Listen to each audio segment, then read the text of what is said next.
happening, bro? Nothing much, man. All is well, man. How you doing? Doing well. You know, I had a nice stretch earlier this morning after Sunday service, and then sat down to try to get into the game a little bit. We playing Yeah. Packers, so you know how that Oh, goes. that's a L. You're right. but nah, I mean, I feel you. Yeah, I Defense, gotta the defense seemed to be holding up. I mean, we down the last time I checked, but defense seemed to be holding up, and they did strike first, but you know, you can only this the Jag. So that's a shame where you gotta be like, well, we're down, but the defense is they ain't too bad. I tried not, because I follow them on Instagram and I'm in the uh, Jazz group on Facebook and stuff like that. Uh, they always have they always show these different stats. Like we got the undrafted rookie running back James Robinson, uh, and like he leads the NFL rookies in scrimmage yards, and it's the most by any undrafted rookie in NFL history. Like we always had these like analytics is honestly made a lot of sports difficult to really enjoy right. because they have like those outlandish types of stats. The first the first running back born in Georgia to exceed 100 yards after contact in the 21st century. I'm like, all right, man, just is he good or not? Like, is he? Like does it, I want to see more. Like all that's great. I'm all for it, but we still 1-7. So That's what exactly. That's what it all circles back to. Like, still at the end of the day, like, we're not. He ain't that good. I don't know, man. It's just it gets annoying every time I see it, and like I'm happy for him generally, because it's Yeah. after getting rid of um what's his face down in Tampa now, the running Oh, back Fournette. Fournette. Yeah. See how much of a impact he is now in the past. He's somewhere in the past now because now we got this running back who's is very effective. I mean, he's good. Don't get me wrong. Like dude is a workhorse. Um, but we're still 1-7. Can't can't deny that. Can't change that. Hey, Yep. yeah. So what we talking about today, bro? I believe we are discussing the importance of practice. Listen, we talking about practice, not a game, not a game, not a game. We talking about practice. I believe in practicing, certain moves and motions before you actually go in and perform, those exercises, right? Because you kind of want Mhm. to, whatever your target area is going to be, whatever target muscle group that you work in that day, I feel like it's important to, get an idea of the proper techniques and proper movement that's going to be effective for that workout or for that exercise, um, so that it will limit and prevent injury and poor techniques that could be counterproductive to whatever it is that you're trying to accomplish. Exactly. Exactly. I mean, it goes without saying. I mean, if you look at sports, we just talked about football Mm-hmm. during the week. They practicing. Right. They have a practice squad for God's sakes to emulate the team that they're going to be playing against to get a feel for what they're going to be kind of going up against. So, just like you said, the important thing about practice as it relates to exercise, it's making sure the exercises that you're going to be performing, you have a good rhythm as far as like the technique, Mm-hmm. certain cues that you want to make sure that you have down, and certain things that you want to just have conscious in your mind before you actually get into the actual exercise. That's going to help you, not only prevent injury, but actually, have a pretty, a great workout. A difference between let's say you're going for like a PR that day. The difference in PR could be, how good you've honed your technique, how good you've honed your form going into that. Yep. You know what I mean? So it's a great thing to make sure that we practice on a consistent basis Mm-hmm. to so Yeah, I think it's important that people, understand what practice is. Practice. I feel like it's the only way that you can become more proficient at whatever that skill or behavior, sort of say. Because it's not something that I'll mention this. You said it a couple of weeks ago, and then I got the same comment on Instagram a couple of weeks ago about you make it look easy. Haha, you make that look easy, man. I don't. I even today I was giving some advice to a couple of users today over some basic or beginner um, moves, exercise moves, right? Something they can do at home, body weight. And the user says, "Hey, can you show or demonstrate the beginners exercises?" I wrote back, I'm like, "These are the beginner exercises. These are the beginner exercises. I don't you looking at him, Doc. like You see him. like it gets no more basic than that." And I was like, so I was like, okay, try this. Try um, taking it at your pace. Go at a slower pace and practice some of the movements. When we're talking about, you know, improving your skills or trying to become more proficient, how about include how about do your practice during your warm up? Practice your moves warming up. Most they you should be warming up anyways before you work out. But if you take 10, 15 minutes to do a body weight workout, the whatever you're going to be focusing on, Mm-hmm. focus practice using take an empty bar or lighter weights or body weight and perform those exercises before you move into heavier weight. Get an idea of your correct technique. Work towards full range of motion. Do those first, and then set yourself up for a more productive workout. True that. Let me ask you a question, man. Mm-hmm. What do you say to people, or what would you say to somebody who is listening to this content right now, and they say, well, I work out by myself, or I've been kind of working out on my own, and I don't really know if I'm doing everything right. So how can I ensure that if I'm going to be practicing, I'm practicing the right way with the right technique?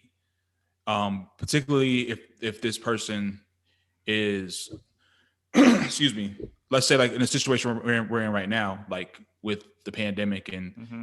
they may not be comfortable with like maybe getting a trainer or something like that. Mm-hmm. Like, what do you think is something that they could consider as far as like making sure that the thing that they're practicing is in fact um like the correct form and the correct technique and stuff like that?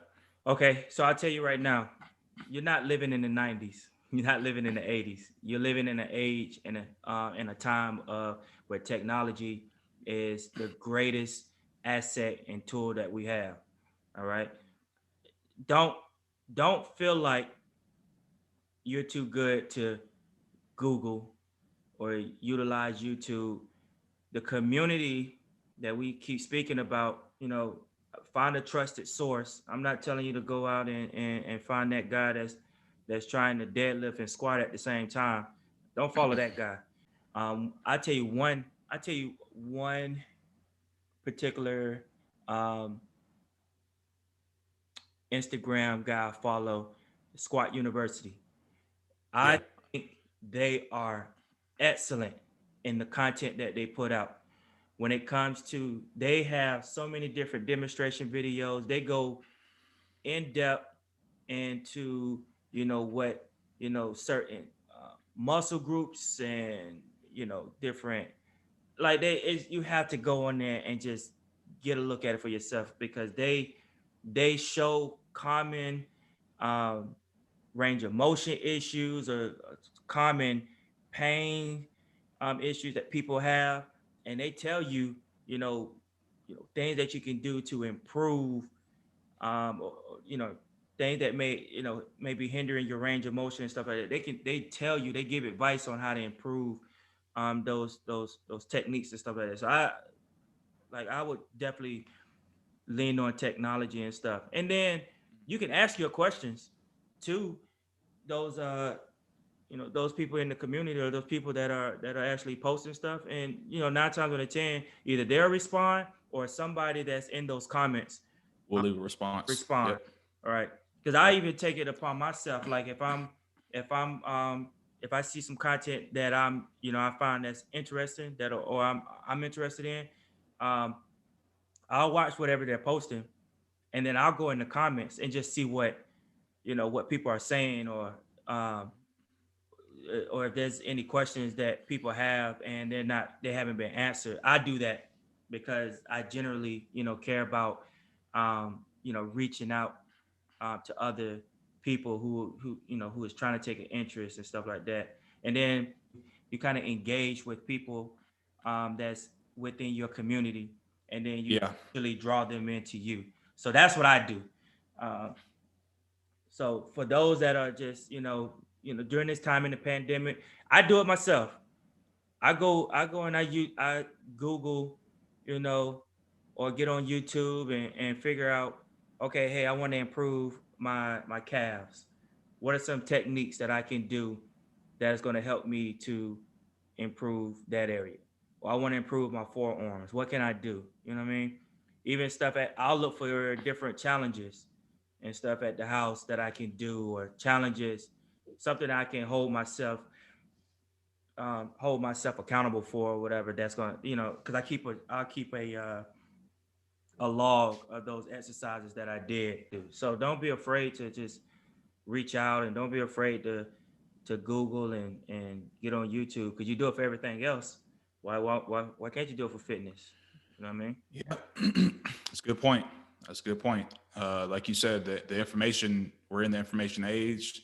The information is out there, and the you use the keyword community that we've talked about before, and just how important that is for your growth in the fitness space. Because when you have someone you can confide in, or someone you feel trusted with the information that they provide, and they could give you tips on certain forms of fixing your squat, or Mm. certain ways to fix your deadlift technique, or up your bench 30 pounds just by this one tweak.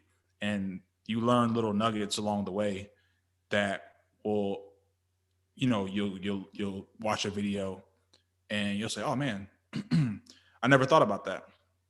Like I never thought about, I'll give you an example. I never thought about the bench press being improved by strengthening my back. Mm-hmm.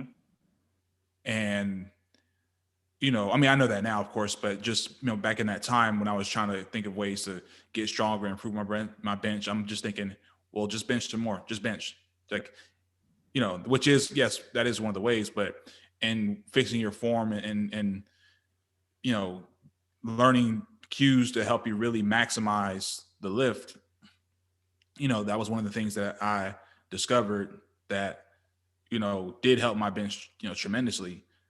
I started strengthening. I started doing a lot of rows, a lot of barbell rows, dumbbell rows, lat pull downs, T-bar rows, stuff like that, so on and so forth. But just anything that was in the realm of getting my back stronger, getting my back you know more to be able to handle more weight. And I can feel like when I do a bench press now, like I engage my lats, and I didn't do that before when I was when I first kind of started to learn. So, you know, like you said, when you obtain information, you kind of learn things that you may not have thought about.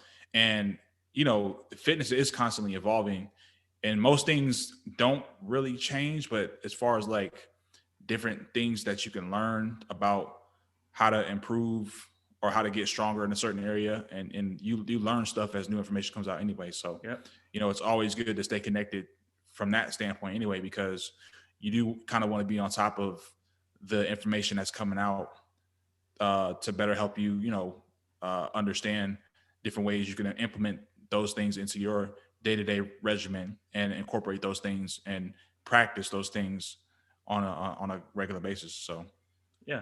I think we lack patience. We lack patience, right? Because we're so eager to get to that next step. We're so eager to get to um, whatever the end goal is. We're so eager to get there that we don't take time to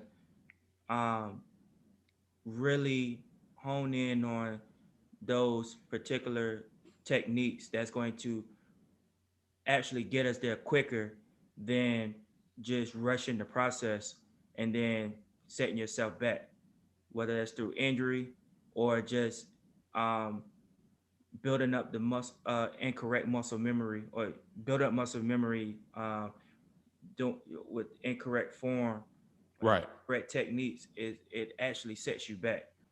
I say that because if you let's take it out of fitness for me. I put it into sports, right? So yep, so you'll have maybe 4 out of the 7 days in a week. The team will practice, right? They have their practice sessions, whether that's weightlifting or actually out on the field, on the court, or whatever, doing their doing whatever it is that they're doing, whatever, practicing nutrition, whatever, right? We'll say 4 out of the 7 days. Um, you know, at least one of those days, they're going to they're going to be required to perform what they practice, right? yep, So, so the short term goal of that, right, is to perform sometime that week, perform what they practice. Your long term is a championship, or to be the best, or to bring home some yep, of award for the long haul of practicing and accomplishing, executing what you practice over that course of how many ever weeks and months, right? right, Think of it the same way. You want to practice, you want to practice your techniques so that when you step into a gym, or when you're actually when it's actually time for your body to perform whatever you're doing, right? Your short-term goal is to actually be able to get through whatever that workout was or is, successfully, using correct technique, using correct, um, you know, posture, whatever. You're doing everything the right way, and then whatever that long-term goal you set for yourself, you will see it over time, or it'll happen, because now you're you practicing good habits, good techniques, good form, and all that stuff becomes muscle memory, where then you start seeing the results, the long term effects of doing everything the correct way. For me, in the military, we have our physical readiness, so that's our time to perform for right, us. So for me, it takes me. I know I have. I usually we're given a what they call a 10-week notice of when it is going to be expected for us to complete our weigh-ins and complete our physical readiness test, right? So within that 10 weeks, I know I have to condition myself, condition my body to be able to perform, to get whatever it is I'm setting my my goal, right, physical readiness test, right? I got 10 weeks. So I know that I'm going to need to practice to get to that portion, I'm gonna need to train. I'm gonna need to condition my mind and my body to get to that to reach that goal. So what I'll do is I'll put it in my mind that hey, I'm gonna go in here. I'm gonna make sure this is gonna be my nutrition. I'm gonna make sure I wanna make sure I'm at this weight when it comes time to weigh in. And then I want to make sure that I go to the gym and perform the exercises that we're going to be doing for the readiness test, right? So these days, I set my days for when I'm going to do that. Short term, probably every week leading up to the end of every week leading up to that physical readiness test, I'll assess myself. I give myself an assessment just to see where I'm at, see where I need to improve at. Do I need to improve on? Well, we haven't started doing the planking yet, but back then was the sit-ups. So let me see how many. Let me see where I'm at in sit-ups in 2 minutes. Let me see how many push-ups I can do in 2 minutes. See where I'm at. Can I? Do I feel like I can make this many push-ups and sit-ups by within the 2 minute time frame?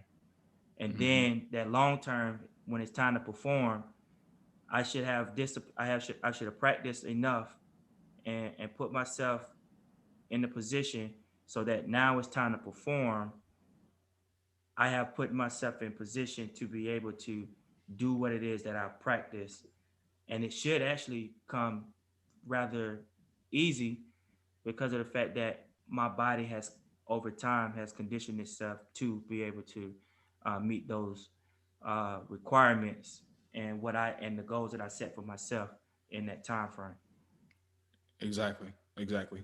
I mean, it just, practice, discipline, consistency, repetition, Yep. those words kind of all are linked and intertwined, and they're basically derivatives of the same thing, of Yep. just you are dedicated to something and you want to get better at it. So you get better at it by performing it Yep. over and over, you know, um, with working out and fitness. That's why it's important to, you want to have a clear understanding of what your goals are, because that will uh, reduce some of the, not reduce, but um, that will help you to kind of specify and have a program that's conducive to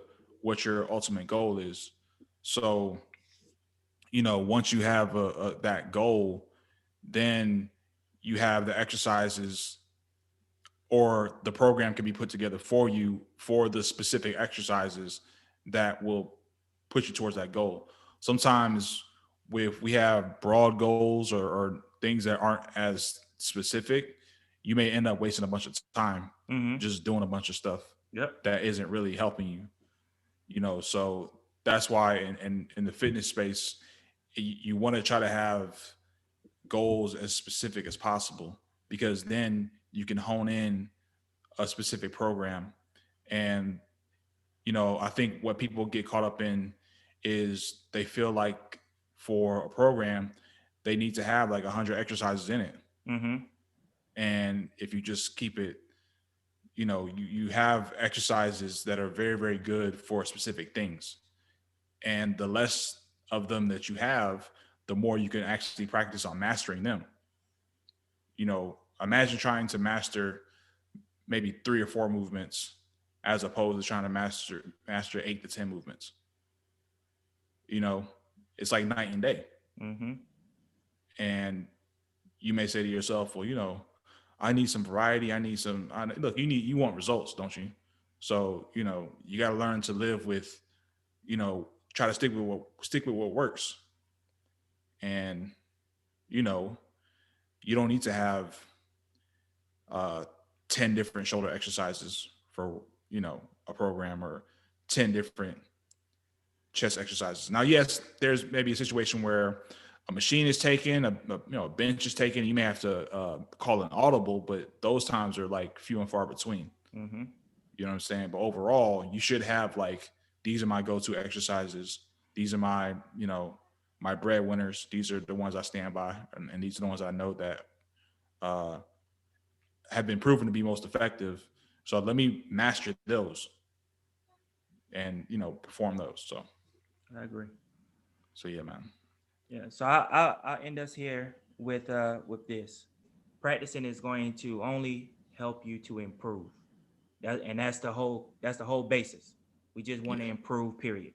Right. Allow for you to um, ingrain more effective physical, technical, and those mental skills that will allow for you to build a more consistent, high quality performance, period.